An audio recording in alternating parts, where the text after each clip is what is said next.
तो जैसा कि मैंने आपको बताया, आज हम हिंदी व्याकरण का एक भाग वाक्य और उस वाक्य के भेद यानी वाक्य के प्रकार कौन कौन से होते हैं, किन आधारों पर हम इस प्रकार को बांटते हैं, ये आज हम सीखेंगे। तो सबसे पहले वाक्य के प्रकार सीखने के लिए हमें सबसे पहले पता रहना चाहिए कि वाक्य क्या है। तो वाक्य दो या दो से अधिक पदों के सार्थक समूह को जिसका पूरा पूरा अर्थ निकलता है, हम वाक्य कहते हैं। उदाहरण के लिए अगर हम लें तो सत्य की विजय होती है, यह एक वाक्य है।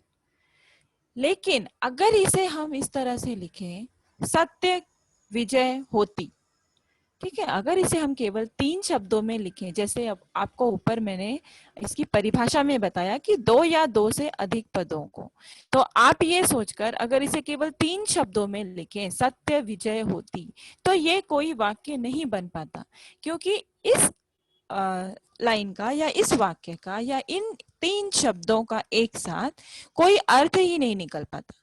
तो हमें जो शब्द या जो पद एक साथ लिखने हैं, उन सब का मिलकर कोई एक सार्थक अर्थ बनना चाहिए, तो ही वह वाक्य कहलाता है। अब वाक्य के भेद यानी वाक्य के प्रकार कौन कौन से हैं? तो वाक्य को साधारणतः 2 प्रकार से हम बांट सकते हैं। इन्हें 2 प्रकार के भेद हमें बताए जाते हैं। पहला होता है अर्थ के आधार पर वाक्य के भेद, यानी अर्थ के आधार पर वाक्य के प्रकार, यानी वाक्य को पढ़ने के बाद जो उसका अर्थ निकलता है, अलग अलग तरह के अर्थ वाक्य को पढ़ने के बाद निकलकर सामने आते हैं। तो उन अर्थ के आधार पर वाक्य के कुल 8 भेद हैं, 8 प्रकार हैं। और इसी तरह से अगला प्रकार है हमारा रचना के आधार पर। तो रचना के आधार पर जो वाक्य भेद होते हैं, यानी वाक्य के लेखन के आधार पर, किस किस प्रकार के वाक्य का हम लेखन करते हैं, किस प्रकार से, उसके आधार पर इस वाक्य प्रकार के 3 भेद हैं। तो ये आज की क्लास में हम केवल अर्थ के आधार पर वाक्य के जो 8 प्रकार हैं, उनके बारे में पढ़ेंगे। अर्थ के आधार पर जो वाक्य के प्रकार होते हैं, वो 8 प्रकार इस प्रकार से हैं।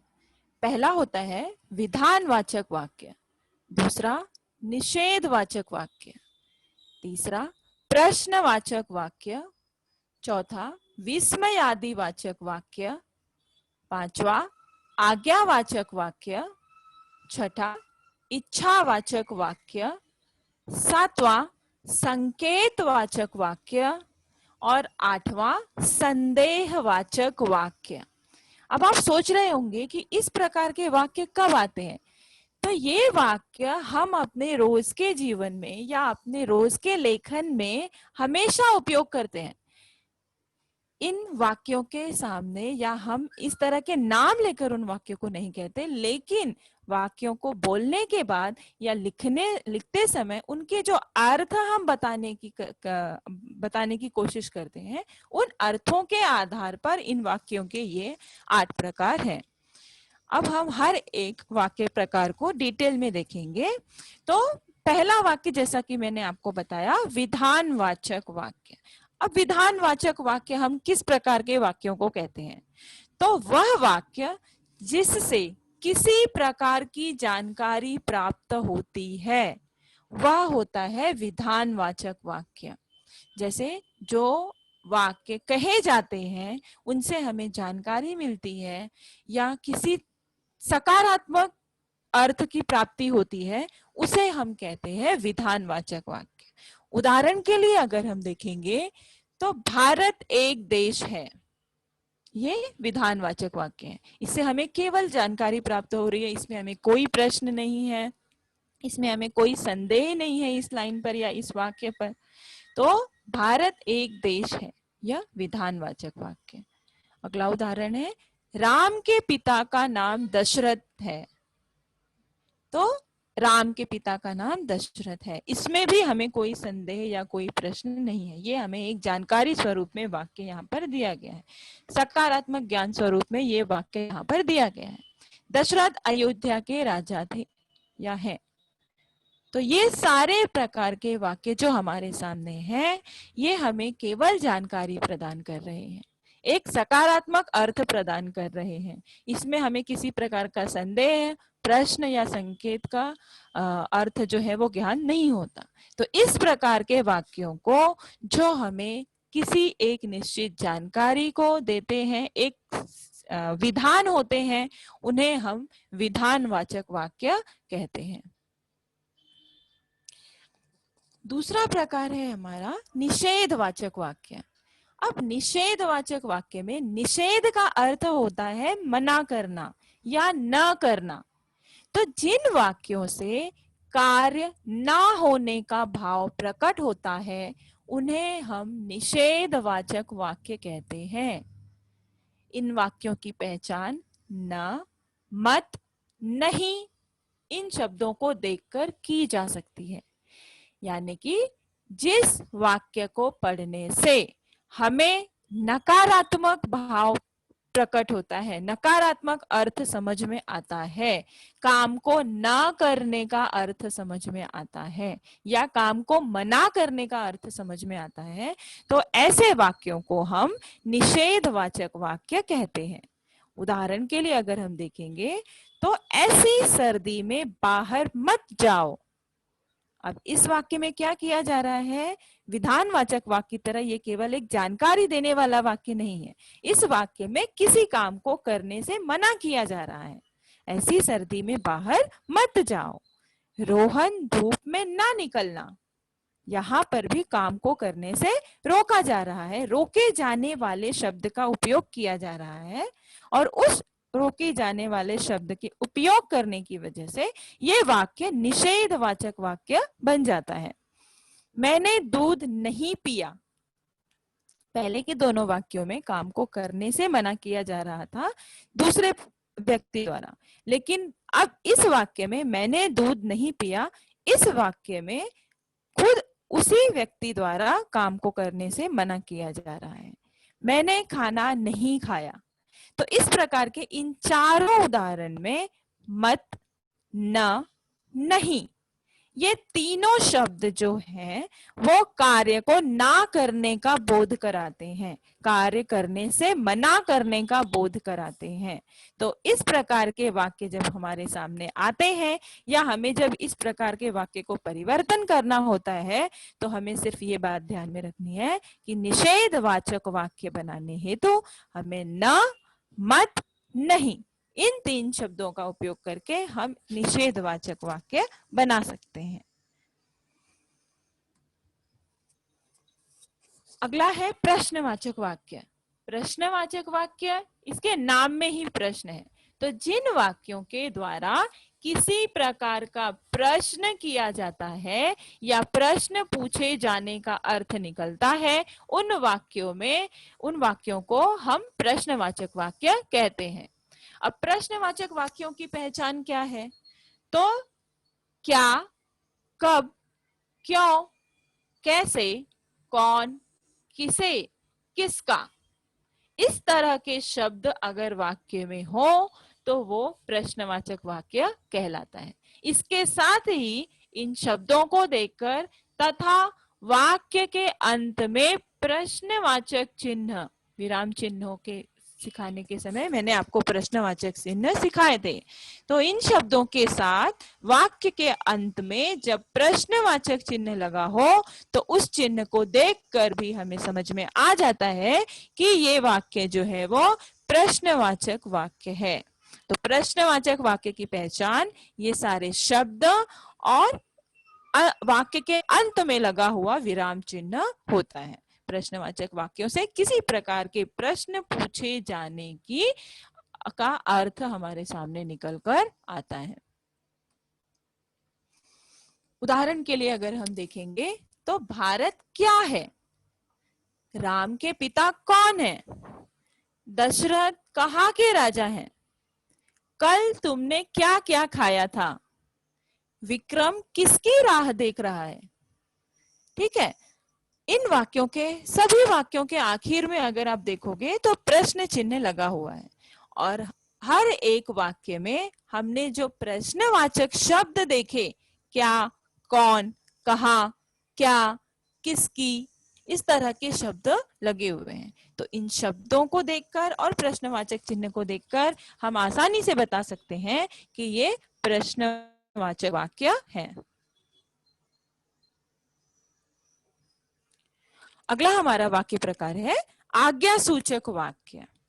आज्ञा सूचक वाक्य यानी वह वाक्य जिसके द्वारा किसी प्रकार की आज्ञा दी जाती है या प्रार्थना की जाती है, वह वाक्य आज्ञा सूचक वाक्य कहलाता है।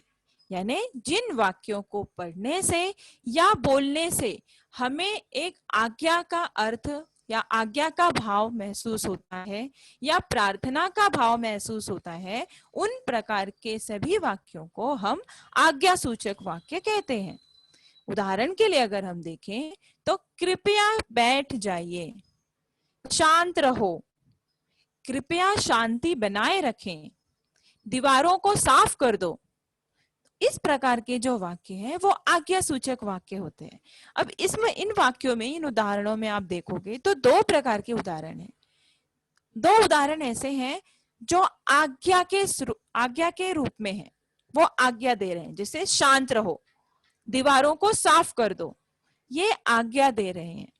और बाकी के दो प्रकार जो है, कृपया बैठ जाइए या कृपया शांति बनाए रखें, ये प्रार्थना की जा रही है। जिन वाक्यों में कृपया शब्द जुड़ गया या कृपा करके ये शब्द जुड़ गए, वहां पर वो वाक्य प्रार्थना में बदल जाता है।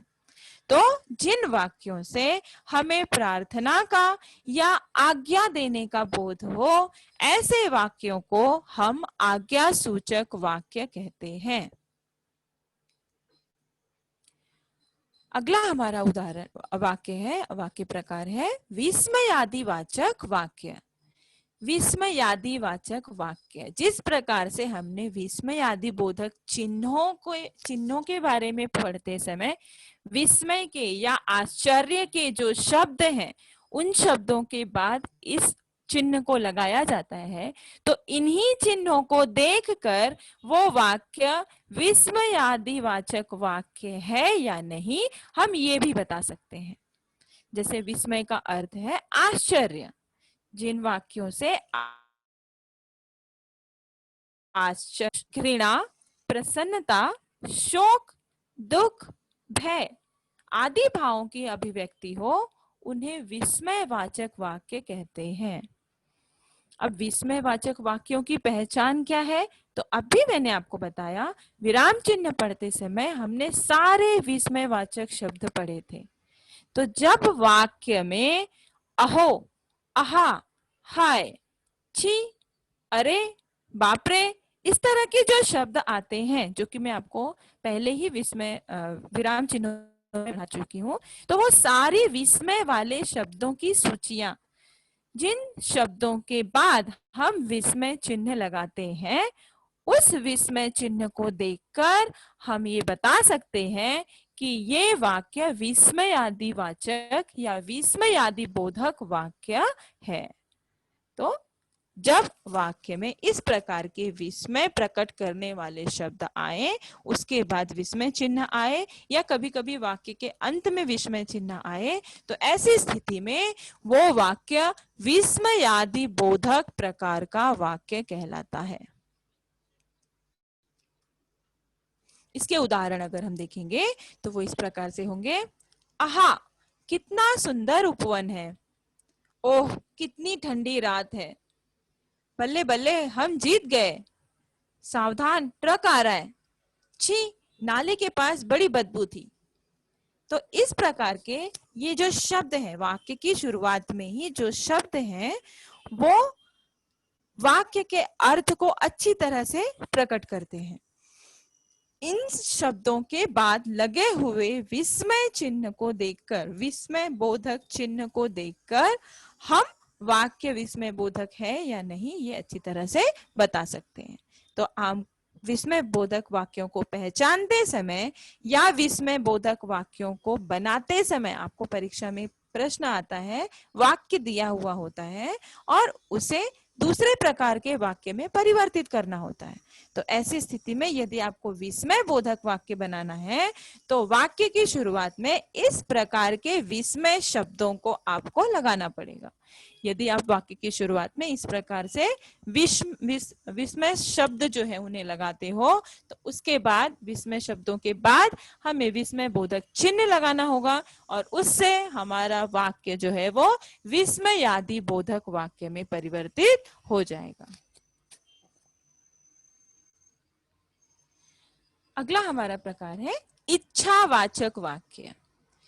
अब इच्छावाचक वाक्य क्या है? तो इच्छा शब्द से ही हमें पता चलता है कि यहाँ हमारी किसी इच्छा या आकांक्षा की बात होने वाली है। तो जिन वाक्यों में किसी इच्छा, आकांक्षा या आशीर्वाद का बोध होता है उन्हें हम इच्छावाचक वाक्य कहते हैं। वाक्य पढ़ने के बाद यदि हमें वाक्य का बोध जो है, वाक्य का अर्थ जो है वो इच्छा के रूप में, आकांक्षा के रूप में या आशीर्वाद के रूप में प्रकट हो तो ये वो वाक्य जो है वो इच्छावाचक प्रकार का वाक्य है। उदाहरण के लिए, भगवान तुम्हें दीर्घायु करे, ये क्या है? एक प्रकार का आशीर्वाद है। भगवान तुम्हें दीर्घायु करे, ये आशीर्वाद, वाक्य पढ़ने से हमें आशीर्वाद का भाव झलकता है। 9 वर्ष मंगलमय हो, ये इच्छा हो गई, आपका 9 वर्ष जो है वो मंगलमय हो, अच्छा हो। ईश्वर करे आप खूब उन्नति करें, काश इस समय सुमन साथ होती। ठीक है, तो ये इच्छावाचक वाक्य है।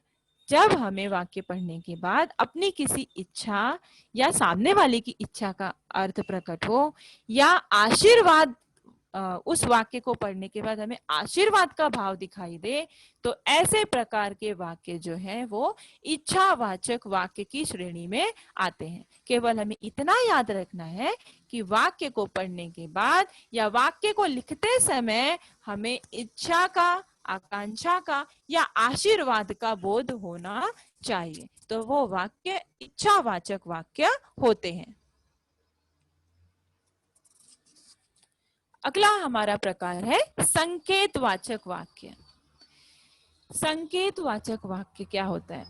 तो जिन वाक्यों में एक क्रिया का होना दूसरी क्रिया पर निर्भर करता है, यानी एक काम करूंगी तो दूसरा काम होगा, जब ऐसी स्थिति आती है उन्हें हम संकेतवाचक वाक्य कहते हैं।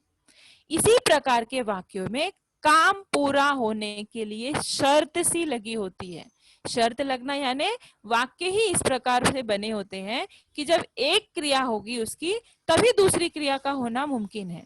तो ऐसी स्थिति में ये वाक्य जो है वो संकेतवाचक वाक्य के रूप में जाने जाते हैं और इनकी पहचान यदि, अगर जैसे शब्दों को देखकर की जा सकती है। वाक्य में अगर, यदि और अगर इस प्रकार के शब्द आए हो तो इन शब्दों को देखकर भी संकेतवाचक वाक्यों की पहचान की जा सकती है। साथ ही में ये शब्द किसी दिशा की ओर या किसी काम की ओर, किसी क्रिया की ओर संकेत भी करते हुए नजर आते हैं। उदाहरण के लिए, राम का मकान उधर है। अब इस वाक्य में अगर आप देखोगे तो यहाँ पर इस वाक्य में ना यदि लगा हुआ है ना अगर लगा हुआ है, लेकिन फिर भी इस वाक्य में संकेत का भाव है। क्यों? क्योंकि यहाँ पर दिशा दिखाई जा रही है, राम का मकान उधर है, यानी यहाँ पर एक संकेत किया जा रहा है। किसकी तरफ? राम के मकान की तरफ संकेत किया जा रहा है। तो ये वाक्य जो है वो संकेतवाचक वाक्य होता है। दूसरा उदाहरण, यदि वर्षा रुकती तो मैं घर जाता। अब यहाँ पर देखिए इस वाक्य में यदि आया है, तो यदि वर्षा रुकती यानी ये एक क्रिया अगर संपन्न होगी, कौन सी क्रिया? वर्षा रुकने की, तो मैं घर जाता, तब दूसरी क्रिया होगी। यहाँ पर काम को करने की शर्त लगी हुई है। वर्षा रुकेगी तो वो घर जा पाएगा। तो इस तरह से जिन वाक्यों में कार्य को करने की शर्त सी महसूस होती है या पहली क्रिया पर दूसरी क्रिया निर्भर होती है तो उसे भी हम संकेतवाचक वाक्य कहते हैं। दूसरा उदाहरण अगर हम देखें तो अगर जल्दी आते तो टिकट मिल जाता। यहाँ पर भी एक क्रिया दूसरी क्रिया पर निर्भर है। अगर शब्द का उपयोग किया गया है। अगर जल्दी आते यानी जल्दी आने की क्रिया करते तो टिकट मिल जाता। टिकट जो है मिलने की क्रिया हो जाती। तो इस प्रकार से संकेतवाचक वाक्यों की पहचान क्या है? तो इसकी दो पहचान है। शब्द वाक्य में यदि, अगर, ये दो प्रकार के शब्द यदि उपयोग किए गए हो तो वो संकेतवाचक वाक्य होता है। दूसरा, किसी तरह की दिशा का या किसी और प्रकार का संकेत का भाव अगर वाक्य में दिखाई दे रहा हो तो भी वो संकेतवाचक वाक्य कहलाता है। जैसे उदाहरण था हमारा, राम का मकान उधर है। ठीक है, तो ये उदाहरण जो है ये संकेतवाचक वाक्य के उदाहरण थे। अब हमारे पास आता है संदेहवाचक वाक्य। संदेहवाचक वाक्य यानी जिन बातों पर हमें संदेह हो, वाक्य को पढ़ने के बाद या बोलने के बाद या वाक्य बोलते समय उस काम पर, उस क्रिया पर हमें संदेह हो, ऐसे वाक्यों को हम संदेहवाचक वाक्य कहते हैं। यानी जिन वाक्यों में हमें संदेह का बोध होता है, डाउट होता है, हम कंफर्म नहीं होते हैं, तो ऐसे वाक्यों को हम कहते हैं संदेहवाचक वाक्य। संदेहवाचक वाक्यों की पहचान कैसे होती है या हम उसकी पहचान कैसे कर सकते हैं?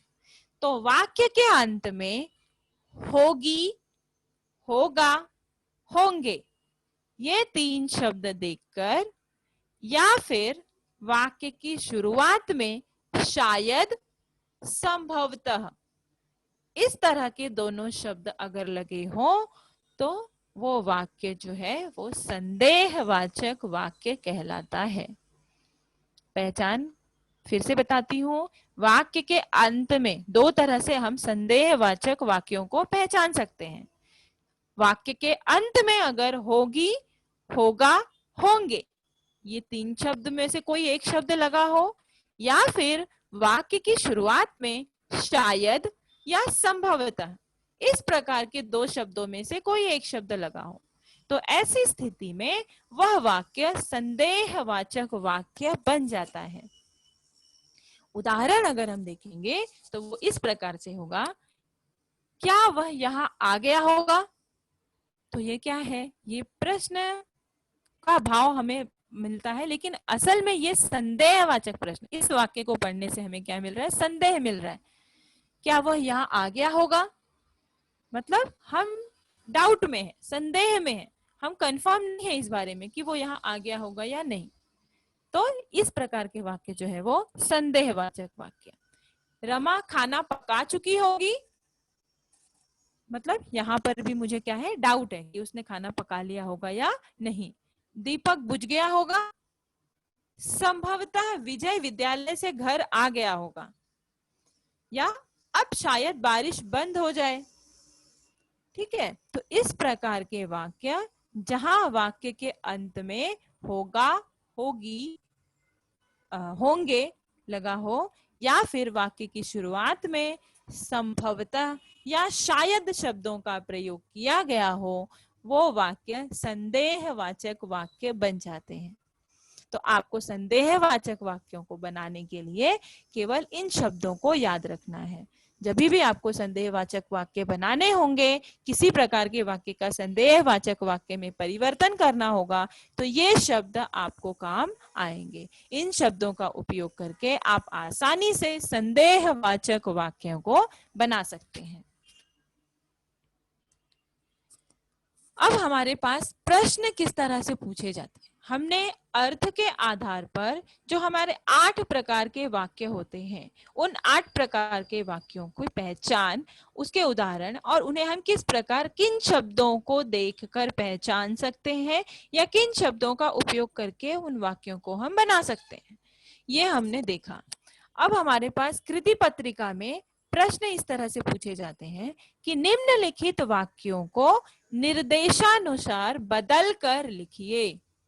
यानी हमारे पास वाक्य दिए गए होते हैं, उनके वाक्यों के अंत में कोष्ठक में उस वाक्य को किस प्रकार के वाक्य में बदलना है ये लिखा होता है और हमें उसी प्रकार के वाक्य में उस वाक्य को बदलना होता है। जैसे उदाहरण के लिए हम अपना पहला उदाहरण लेंगे तो विदेशी होकर भी वह हिंदी बोलती है। यह कौन से प्रकार का वाक्य है? ये विधानवाचक वाक्य है। इससे हमें एक जानकारी मिलती है, इस वाक्य से हमें कोई जानकारी मिल रही है, तो ये विधानवाचक प्रकार का वाक्य है। लेकिन इसके आगे कोष्ठक में क्या लिखा है? विस्मयवाचक वाक्य। यानी मुझे इस वाक्य को विस्मयवाचक वाक्य में बदलना है। ठीक है, इस तरह से प्रश्न आपको पूछा जाता है। वाक्य दिया जाएगा और उसके साथ ही ब्रैकेट में उसे किस प्रकार के वाक्य में बदलना है ये लिखा हुआ होगा। हमें उस प्रकार के वाक्य में उसका परिवर्तन करना है। तो विदेशी होकर भी वह हिंदी बोलती है, इस वाक्य को मुझे बनाना है विस्मयवाचक वाक्य। अब हम कैसे बना सकते हैं? तो विस्मयवाचक जो हमारे शब्द हैं उन शब्दों का प्रयोग करके हम विस्मयवाचक वाक्य बना सकते हैं। जैसे अरे वह विदेशी होकर भी हिंदी बोलती है, बन गया अरे और विस्मय चिन्ह। इन एक शब्द को और विस्मय चिन्ह को लगाकर हमने विधानवाचक वाक्य को विस्मयवाचक वाक्य में परिवर्तित कर दिया। दूसरा उदाहरण, पछताने से बचने के लिए कठोर परिश्रम करो। ये आज्ञावाचक वाक्य का प्रकार है। पछताने से बचने के लिए कठोर परिश्रम करो, यहाँ पर किसी प्रकार की आज्ञा दी जा रही है, कठोर परिश्रम करने की आज्ञा दी जा रही है। तो ये वाक्य का जो अर्थ है इस वक्त ये आज्ञावाचक वाक्य है। लेकिन इसको बदलने के लिए किसमें कहा गया है? संकेतवाचक वाक्य में। यहाँ पर संकेत का भाव आना चाहिए। तो वो कैसे बनेगा? कठोर परिश्रम करते तो पछताने से बच जाते। कठोर परिश्रम करते, ठीक है, कठोर परिश्रम करते ये एक क्रिया हो गई। तो पछताने से बच जाते ये दूसरी क्रिया हो गई। पहली क्रिया पर दूसरी क्रिया निर्भर हो गई। इस वाक्य की शुरुआत में अगर आप यदि शब्द लगा दोगे तो भी चलेगा। यदि शब्द अगर आप नहीं लगाते हो, बीच में केवल तो शब्द का ही प्रयोग करते हो, तो भी ये उत्तर सही है। तो यदि कठोर परिश्रम करते तो पछताने से बच जाते, या फिर कठोर परिश्रम करते तो पछताने से बच जाते। इस प्रकार से वाक्य का परिवर्तन हमने, आज्ञावाचक वाक्य का परिवर्तन हमने संकेतवाचक वाक्य में किया। सुबह होते ही फूल खिलने लगे, इसको हमें बदलना है विस्मयवाचक वाक्य में। यानी हमें विस्मय सूचक शब्द का और चिन्ह का प्रयोग यहाँ पर करना पड़ेगा। विस्मय सूचक वाक्य बनाते समय, विस्मय बोधक वाक्य बनाते समय आप हमेशा ध्यान में रखोगे कि विस्मय सूचक चिन्ह जब आप उपयोग करोगे तो आपको विस्मय सूचक शब्द जब आप प्रयोग करोगे तो आपको उस शब्द के बाद में विस्मय सूचक चिन्ह लगाना अत्यावश्यक है। बिना उस चिन्ह के वो वाक्य विस्मयवाचक वाक्य नहीं कहलाएगा। तो सुबह होते ही फूल खिलने लगे, इसको हम विस्मयवाचक वाक्य में किस प्रकार बदल सकते हैं? तो हमारा उत्तर है आहा, सुबह होते ही फूल खिलने लगे। वाक्य वही है, उसमें वाक्य में हमने किसी भी शब्द में कोई परिवर्तन नहीं किया। सिर्फ क्या किया है? वाक्य की शुरुआत में आहा और विस्मय चिन्ह, इसे हमने जोड़ दिया है और इसको जोड़ने की वजह से हमारा वाक्य अपने आप विस्मयवाचक वाक्य में बदल गया। ताकतवर होते हुए भी वह हार गया। अब यहाँ इस वाक्य को हमें बदलना है प्रश्नवाचक वाक्य में। तो प्रश्नवाचक वाक्य में हमें क्या सीखा था कि जो शब्द प्रश्नवाचक शब्दों को डालने से हमारा वाक्य जो है वो प्रश्नवाचक बन जाता है। तो उन प्रश्नवाचक वाक्यों में से, शब्दों में से जो शब्द इस वाक्य में सही बैठेगा उस शब्द को यहाँ पर हम लगाएंगे। तो ताकतवर होते हुए भी वह हार गया, इसे प्रश्नवाचक चिन्ह में बदल, प्रश्नवाचक वाक्य में हम कैसे बदलेंगे? तो हमारा उत्तर इस प्रकार होगा, क्या ताकतवर होकर भी वह हार गया? और आगे प्रश्नवाचक चिन्ह लगाएंगे। यहाँ पर मैंने प्रश्नवाचक चिन्ह नहीं लगाया है, पूर्ण विराम लग गया है गलती से। तो इस तरह से अगर आप लिखेंगे तो आपके नंबर कट जाएंगे। प्रश्नवाचक वाक्यों की पहचान ही यही है कि आपको प्रश्नवाचक शब्द के साथ वाक्य के आखिर में, वाक्य के अंत में प्रश्नवाचक चिन्ह लगाना भी जरूरी है। तो आप ऐसी गलती नहीं करेंगे, आप प्रश्नवाचक चिन्ह प्रश्नवाचक वाक्य बनाने के बाद जरूर लगाएंगे। अगला है, हरिद्वार जाकर मैं गंगा स्नान नहीं करूंगा। अब इसको मुझे बदलना है विधानवाचक में। इस वक्त ये वाक्य किस रूप में है? नहीं शब्द इस वाक्य में आया है, यानी ये निषेधवाचक वाक्य है। हरिद्वार जाकर मैं गंगा स्नान नहीं करूंगा, निषेधवाचक वाक्य, मना कर रहा है वो कार्य करने से। इसे मुझे बदलना है विधानवाचक वाक्य में, यानी सकारात्मक वाक्य में। विधानवाचक वाक्यों को हम सकारात्मक वाक्य भी कहते हैं। तो उत्तर क्या बन जाएगा हमारा? हरिद्वार जाकर मैं गंगा स्नान करूंगा। सिर्फ हमने क्या किया, यहाँ पर नहीं को वाक्य से निकाल दिया और ये वाक्य अपने आप सकारात्मक वाक्य या विधानवाचक वाक्य बन गया। चिड़िया यहाँ आकर दाना चुगती है, इसे मुझे बदलना है इच्छावाचक वाक्य में। चिड़िया यहाँ आकर दाना चुगती है, इस वाक्य को परिवर्तित करना है हमें इच्छावाचक वाक्य में। इच्छावाचक वाक्य बनाते समय यदि आप काश इस शब्द का प्रयोग वाक्य के पहले कर दो तो वो वाक्य अपने आप इच्छावाचक वाक्य बन जाता है। जैसे, काश चिड़िया यहाँ आकर दाना चुगती। ठीक है, तो काश इस शब्द को लगाने के बाद यह वाक्य जो है वो इच्छावाचक वाक्य में बदल गया। या हम इस तरह से भी लिख सकते हैं कि कितना अच्छा होता अगर चिड़िया यहाँ आकर दाना चुगती।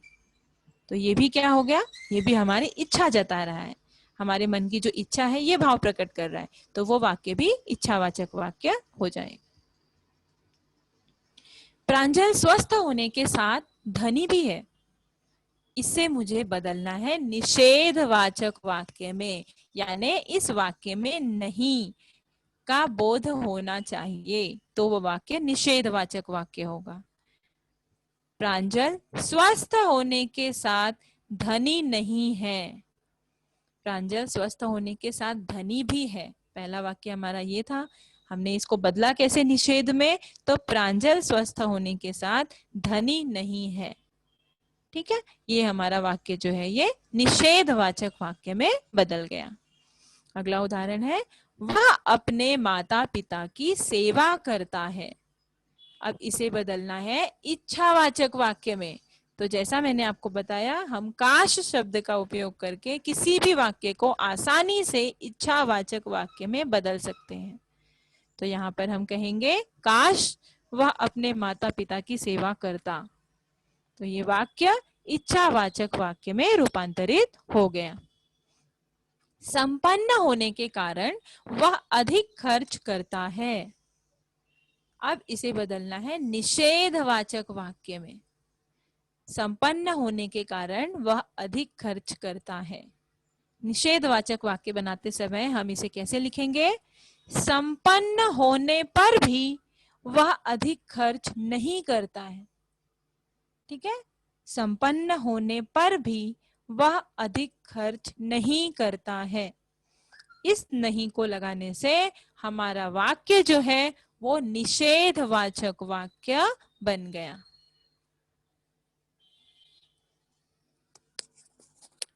अब यहाँ पर हमारे सामने किस प्रकार का वाक्य है? तो काश ये शब्द लगा हुआ है, यानी ये इच्छावाचक वाक्य है। तो काश इस पुस्तक को ध्यान पूर्वक पढ़ते। अब इसे बदलना किस में है? आज्ञावाचक वाक्य में। इस वाक्य को पढ़ते समय हमें इच्छा का भाव न होकर आज्ञा का भाव मिलना चाहिए। इस तरह से हमें इस वाक्य की रचना करनी है। तो काश इस शब्द को निकाल देंगे और पढ़ते की जगह आज्ञा देते समय जिन शब्दों का प्रयोग होता है उस तरह के शब्द हम यहाँ पर लगाएंगे। जैसे इस पुस्तक को ध्यान पूर्वक पढ़ो। ठीक है, पढ़ते को निकालकर हमने वहां पर क्या कर दिया, पढ़ो। तो इस पुस्तक को ध्यान पूर्वक पढ़ो, काश को हटा दिया और पढ़ते के स्थान पर पढ़ो लगा दिया, जिसकी वजह से ये वाक्य आज्ञा सूचक वाक्य बन गया। अगला उदाहरण हमारा है सुंदर दृश्य है। इसे हमें बदलना है विस्मयवाचक वाक्य में। सुंदर दृश्य है ये विधानवाचक वाक्य के रूप में है इस वक्त, इसे हमें बदलना है विस्मयवाचक वाक्य के रूप में। तो हमारा उत्तर क्या बनेगा, आहा कितना सुंदर दृश्य है। ठीक है, आहा ये विस्मय सूचक शब्द लगाने से और विस्मय सूचक चिन्ह लगाने से हमारा वाक्य जो है वो विधानवाचक वाक्य से विस्मयवाचक वाक्य में परिवर्तित हो गया। आखिर में आता है उसने बाजार जाकर जूते नहीं खरीदे। उसने बाजार जाकर जूते नहीं खरीदे, नहीं का भाव यहाँ पर आया है, नहीं शब्द का उपयोग यहाँ हुआ है, यानी ये वाक्य इस वक्त निषेधवाचक वाक्य के रूप में है। इसे हमें बदलना है विधानवाचक वाक्य में, यानी सकारात्मक वाक्य में।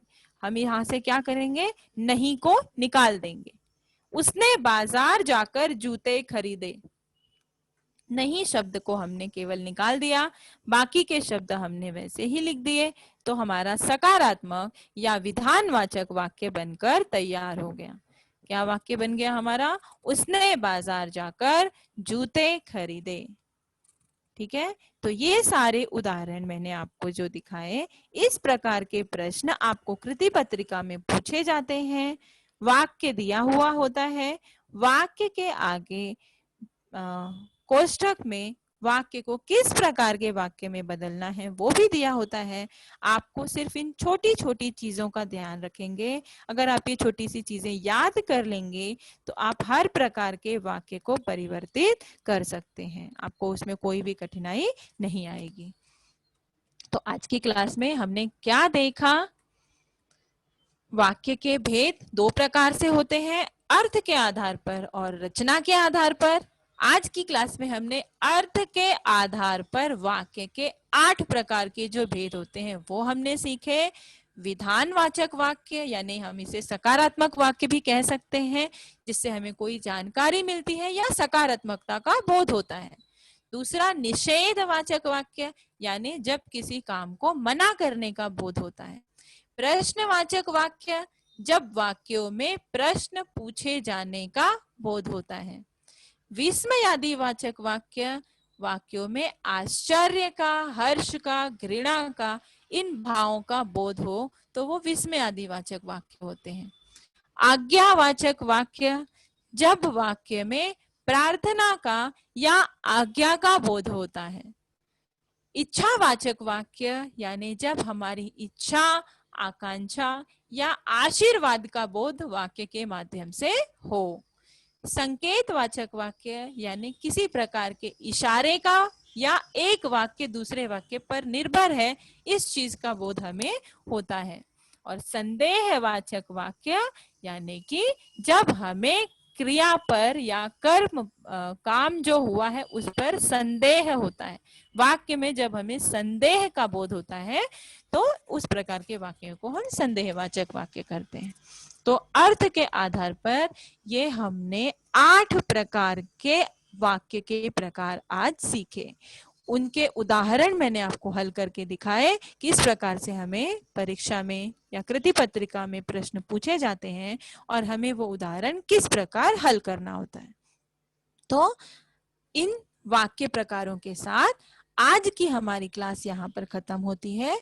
अगली क्लास में जब हमारा अगला पीरियड होगा उसमें मैं आपको वाक्य का जो दूसरा प्रकार है, यानी रचना के आधार पर वाक्य के जो 3 प्रकार हैं, वो 3 प्रकार अगली क्लास में मैं आपको सिखाऊंगी। आज का हमारा वाक्य प्रकार यहीं पर खत्म होता है।